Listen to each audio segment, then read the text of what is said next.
You know, but I really don't think art should have a grade. I think that's where the problem is.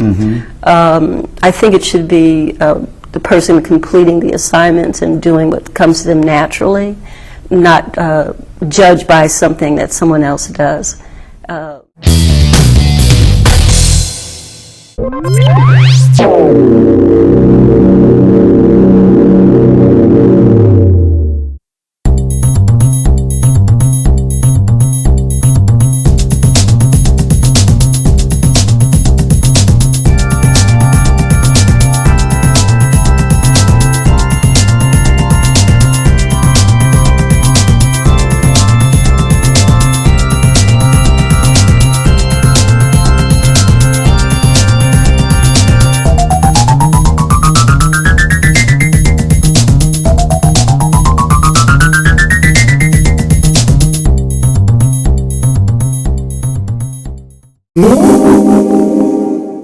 Hello and welcome to another edition of People Make a Difference. This is the show where we profile individuals and organizations that are having a significant positive impact on our community. I'm your host, Danny Brassell, and it is my pleasure today to introduce you to Cynthia St. James, who wears a lot of hats. Cynthia, you are an artist, you're an actress, you're a speaker, you're an architectural designer. I just love how much you're involved with everything. Thank you for coming on the show today. Thank you. Before we get into your whole background, I wanted to show with everybody a brief 90-second video clip that kind of familiarizes us with who Cynthia is and her background. So enjoy this very brief clip.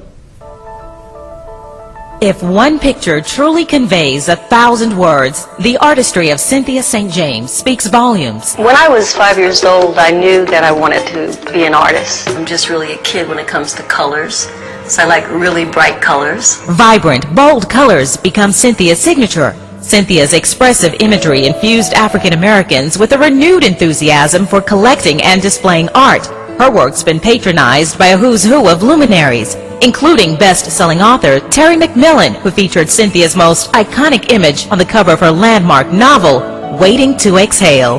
Her commissioned work includes one of the most viewed pieces in American history, the official United States postal stamp honoring the Kwanzaa holiday. She's a prolific children's book illustrator, designer of murals at LA's Cowan Elementary Library to help promote literacy, and Ontario International Airport in celebration of Southern California's rich diversity, while making time for philanthropic work as National Ambassador and contributing artist to the Susan G. Komen for the Cure Circle of Promise campaign. Cynthia St. James, dedicated to creating images of sisterhood, spirituality, and humanity in living color. Wow. Cynthia, before meeting you, I thought there was only 24 hours in a day. But I think there might be 25 or 26 for you. Can you tell us a little bit about, I mean, that was an incredible video, and I was so excited because when I first saw your artwork, I'm like, oh, this looks just like my cover of Waiting to Exhale, and then I realized you did that. Tell us, how did you get into art? Oh, just like the clip says, ever since I was 5, I've been wanting to be an artist when I grew up, and I'm still growing up at 61, and I'm always going to be an artist. Oh, yeah. Well, what I love about you is your positive spirit and your energy, and you see that in all of your artwork. It's always focused on those vibrant images, like the video said. Now, that was a great little shot of you when you were 5 years old. Who influenced you? Oh, wow. It's hard to say who influenced me because I was just a normal kid sitting around with brothers and sisters coloring in coloring books. But for some reason I just decided that somewhere it was going to be a career, if you can imagine that. You know, I thought of it never as a hobby. I always thought about it, that would be the person I would be. And when I was about 12 or 13, the first Moulin Rouge came out. All about Toulouse-Lautrec. And what I learned from that film is all the mistakes I didn't want to make. Like, I wanted to make my living as an artist while I was alive. And I wanted to live past 30, and I didn't want to become a total dipsomaniac. And that's what inspired me to say, you know, and now I'm 61, so I've got, you know, past 30. So how is it that you're the only artist living that was able to create all this wonderful work without suffering? Oh, starving artists. Oh, okay. Yeah. You were starving artists. Oh, yes. Care packages, Chuck Light tuna.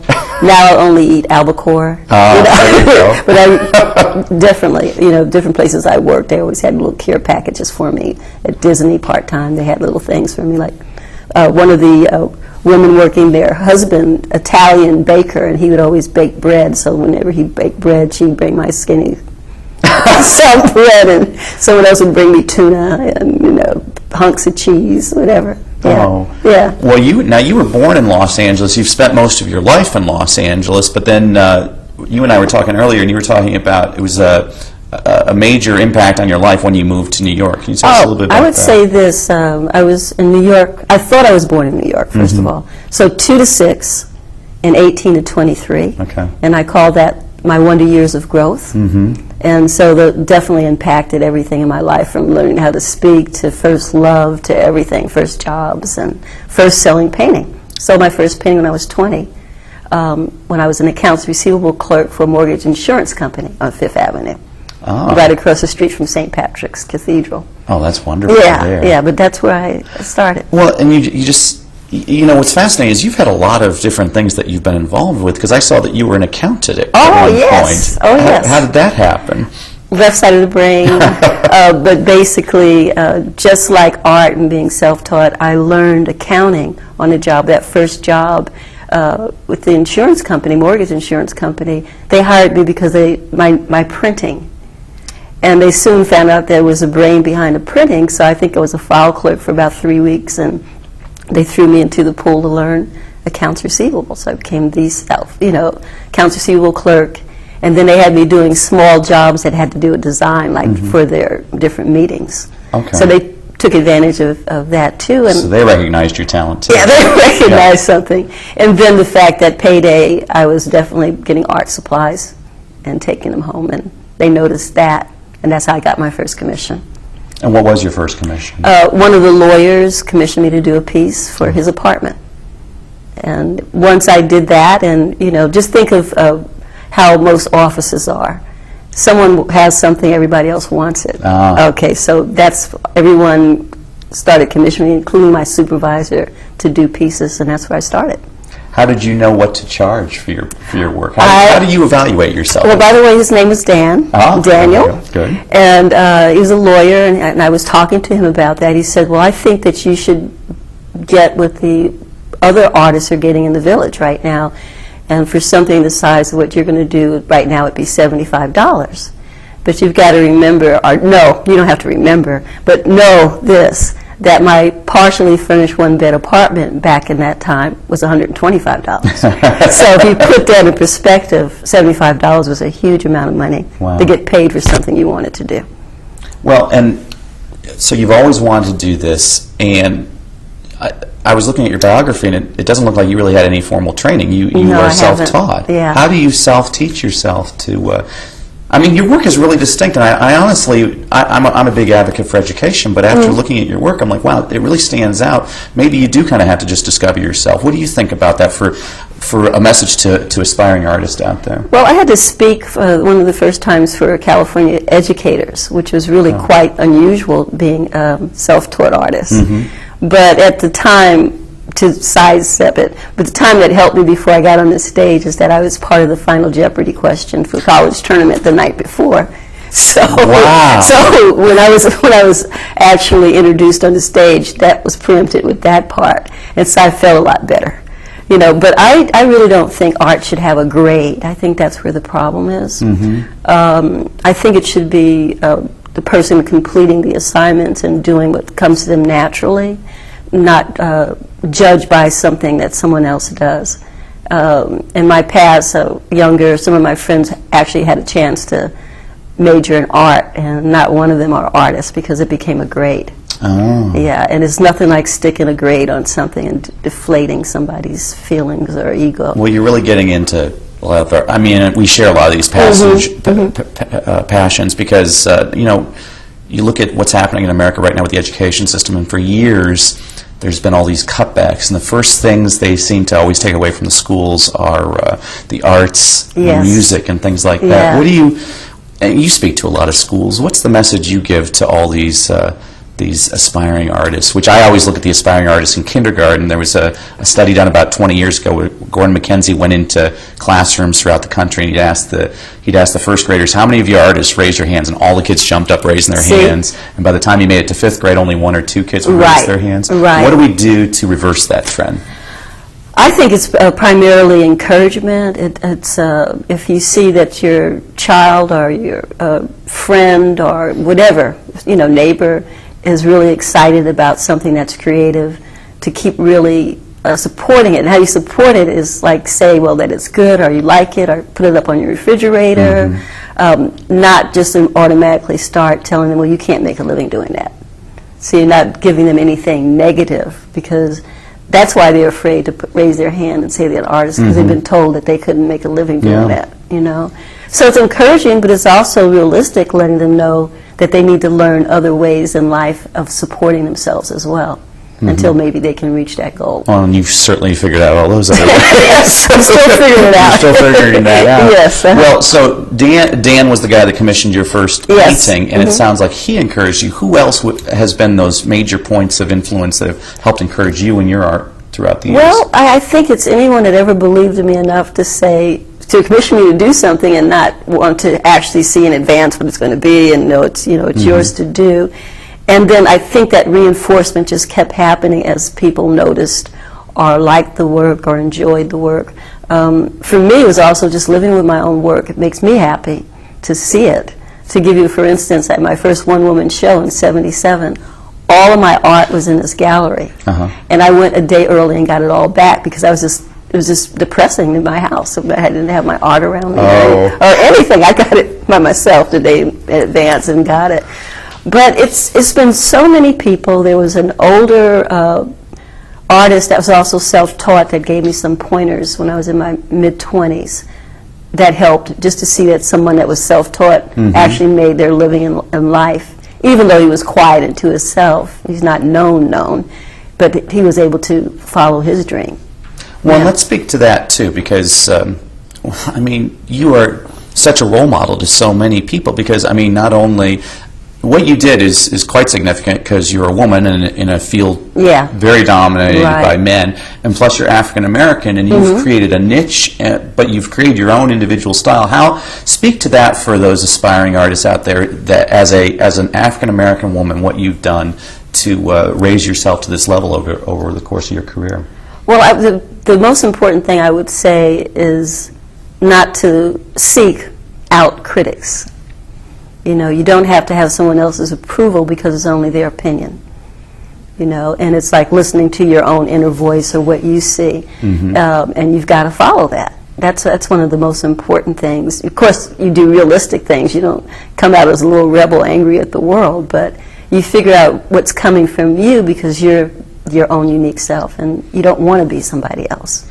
I'm so glad you addressed that, because I was reading a review of what was the book that you won the Coretta Scott King Award for?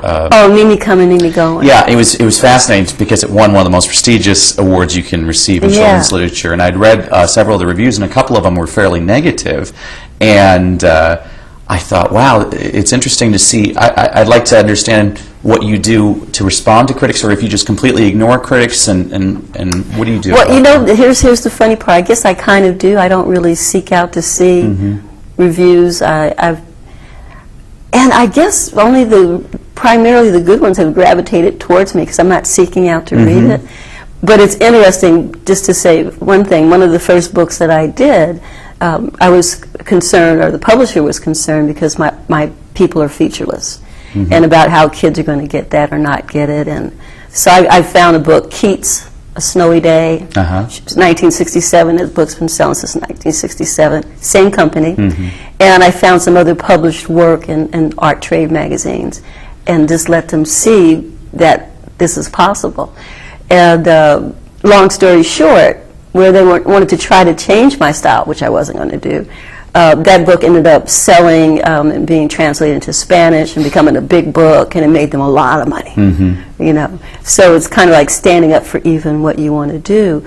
And then as far as the featureless part of that being part of my style that I developed back in '84, '85, it gives a child a chance and an adult a chance to put themselves into the painting, into the book, and all those other things where if you looked at a book and someone looked exactly like this, well, you know that's not you. So I think it was giving a lot of people a chance to think of it on another side. Wow. Yeah. And I really like you're reminding me, one of my favorite artists is Pablo Picasso, and I think it's because of all the profound things he used to say about art. And one of the things he said, if there were only one truth, you couldn't paint 100 canvases on the same theme. And I think that really speaks to what you're talking about, is why even pay attention to the critics? Because if your work has a reaction from anybody, you've accomplished, and your work is so positive. You really are having that impact. Yeah, and I think, and not to be negative, but I also know that we're all human, and a lot of times the people sitting behind the editorial boards and the magazines are frustrated artists. so they're for writing as well. That's right. So what they're doing is they've got to find something to critique, and hopefully not end up on Murder, She Wrote. Yeah.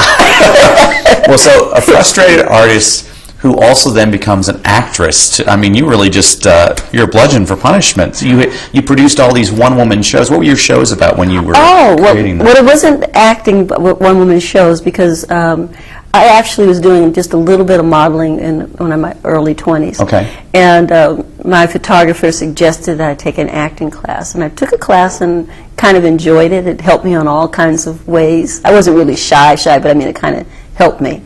And I just was utilizing, unrealistically, when you think of SAG, 90% of the time is out at work. Okay. I figured, well, maybe this would be something else I could do to generate money so I could paint. So the last real job I ever had, I had a National McDonald's ad that ran, because it ran national, I immediately stayed home and painted for 6 months. Wow. I became an inactive member of SAG. I didn't go on any more auditions. And then that's when I catapulted into a starving artist at that point. But it was because it was something else interesting to do that generated income, But I never wanted a series or anything, and I never wanted to be in a play. I just did a couple of films, and I wanted to do more commercials. I could do commercials now. I'd love to do commercials. There you go. Yeah. Well, hopefully somebody's watching. Right. You got a great face for it and everything. Well, it's funny when you're talking, Cynthia. You're kind of describing characteristics of an addict. You're doing whatever it takes to support your addiction. Yes. So now the other thing that you're doing is you're constantly. You know what? I want to go back. I want to go back into your upbringing. Okay. First of all, there was something I saw that you have a common characteristic with my wife. You went to LA Valley College, which my wife did. They're calling me alumni, even though I'm only a semester. It's amazing how all of a sudden you become alumni when you're important. That's a great honor. Right. Well, what are you doing now? So that's a perfect point there, Cynthia. Now you're somebody. People know who you are. And you had all these people that encouraged you throughout the years. Could you talk a little bit about who are the people and what are the organizations that you're now trying to have that same impact on? I'm doing it several ways. Susan G. Komen for the Cure, but also Children's Institute International. I've done several things for them.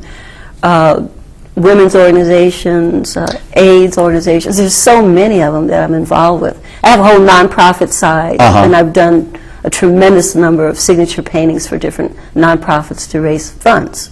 Okay. So that's one side of what I do. I've curated a couple of shows some years ago, but right now I'm putting together, and I already have set the young people, I'm putting together an emerging artist show.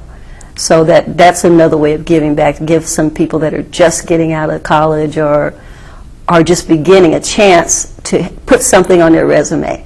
Oh, that's okay. great. And I'm teaching the business of art. I've been teaching that, and my plan is to do that much more. I've done it for a Native American organization that I'm part of too, First Peoples Fund, to take care of the Cherokee and all the stuff inside of me here. Well, and I'm glad you just said that, because you have a very interesting background. Your ancestry, you have African American ancestry, you have Native American ancestry, you have Haitian ancestry, and then I saw you even had a little bit of German Jew inside of you. You're American right there. One grandmother was Cherokee and German Jew. Yeah. Wow. So you're talking about your impact in all these different communities and what you're doing. Could you talk a little bit more? I mean, because I know you had won. You'd won some kind of award with UNICEF for a greeting card that you had designed. Oh yeah, they used that was one of my most incredible to me, to get that little dove, and it basically was thanking for me donating art to raise funds for UNICEF. And that was one of my first honors several years ago. Wow. Yeah. What I really like that you're really talking about, Cynthia, is you've incorporated your passion into everything that you do. So even your impact through organizations, it's always your art, how your art can support these different things. Yeah. Talk a little bit about how others can do that same type of thing. Oh, it's so simple. It's what we all call a win-win, because in this business of art workshop that I do, I also explain to young artists how that one of the ways that they can help and also help elevate their career is to work with some nonprofits and do some work with them, or on loan or silent auctions, or donate, whatever, but it's still building for them at the same time it's building for the nonprofit. Nonprofits have always come to me for like donations of limited edition prints and whatever. So back in '92, on one of my walks, I said, "Why can do something more substantial that helps both?" And that's when Los Angeles Women's Foundation was the first organization that I did something for. Well, and let's talk a little bit about that too, because you are a very successful businesswoman. You've won awards. You're in the Hall of Fame. I know, isn't that something? That's pretty cool. I mean, you've been honored with a doctorate from St. Augustine's College. You've won the Trumpet Award. I mean, you're very successful. But the business of art, this seems like something that's really important, because I know a lot of people that go in starry-eyed, these are my dreams. But I think it would be really helpful for a lot of people to understand what's the practical application. How do you apply yourself in the business world to support that passion of art? Speak a little bit to that. Well, you've got to deal with the business side of art if you really want to be at all successful. Because we buy our own supplies. If you're self-employed, you buy your own supplies. You pay your own health insurance. You got to come up with all kinds of things from nothing almost. You got to figure that out. So what I've always tried to do is have a backup. Fortunately, a lot I haven't had to use it, but sometimes I do. And it's kind of like reinventing yourself. To say, well, when I became a children's book writer and illustrator, it was because of Terry McMillan's book cover. The Penguin wanted me to do something for their children, because they said, "Have you ever thought about doing something children's books?" And that's how that started. Then I turned around and I shot out because I had PR. I did PRs in the record business too. So what haven't you done? I was in advertising, promotion. Oh my goodness. So what I did was I applied how I promoted my artists, the recording artists, to myself. And I used to do PR writing. The first song the Emotions ever had, I actually wrote the bio that went to all the radio stations. Oh, wow. Best of My Love. Oh, yeah. So you hum a few bars for us? No, I don't do that. Can't do that part. But what it is that using everything you learn, and that's how I've done it. And the most important part is being open. Because when I was first asked about doing a 150-foot mural, that scared me to death. There was no way in the world. I couldn't even begin to think of how that could be done. And that's when I learned about fabrication. I can design something, an artist that knows tile or whatever can fabricate it from what I design. Wow. Yeah. Because that was interesting to me, is your architectural designs. They talked about them briefly in that little video clip. I mean, you've done anywhere from murals in elementary schools here in California to, I'd seen you'd done stained glass windows someplace in Tampa, Florida. I mean... and I just learned that process. In like elevator doors, that was something too in Sacramento. But there's only been about 4 projects like that, but they were all big projects. That's great. The big ones. We're starting to wind down here, and I would be remiss if I never asked you, what's your process? What inspires you to create this art? Every single thing. What got me through that 150-foot mural was Sade's Greatest Hits. Oh, wow. Music. That got me through it. It took the edge off of being nervous or whatever. But it could be travel, it could be a book I read, it could be a film. I did this piece on Piaf after seeing the film on her life. It could be a bird that I saw at the beach, or even God, it was one morning I counted 20 dolphins. So I ended up painting a painting with multicultural children, and one of them pointing, going, "Wow, dolphins!" Every single thing. I mean, it's just every single thing. Well, and you said that earlier to me, is that you start off your day with a beach walk. I want to hear all about your day. Let's take us through your day. This is my 7 years now, just over 7 years. I found that I've always walked, but this is different. I started walking on the sand, and I get there for dawn, so that's when I say my prayers and affirmations and release all the stress and kind of clear it out and tunnel in what I can accomplish that day and what's my best bet. Because, you know, so it's a spiritual thing, it's a physical thing, it has to do with everything. Clearing yourself for that day. Prayers and affirmations. Yes. I really like that. Yeah. So so what's your advice as we wind down here? What is your advice for people who, you know, you've written poetry too. Yes, and, that's where some of the songs kind of thing. Do you remember any of your poems? Can you recite a poem? I put you on the spot. I put you on the spot. Well, I did a lot of love poetry and stuff in the 80s, and one signature poem is very simple, three lines. I love hard, make love softly, and hurt badly.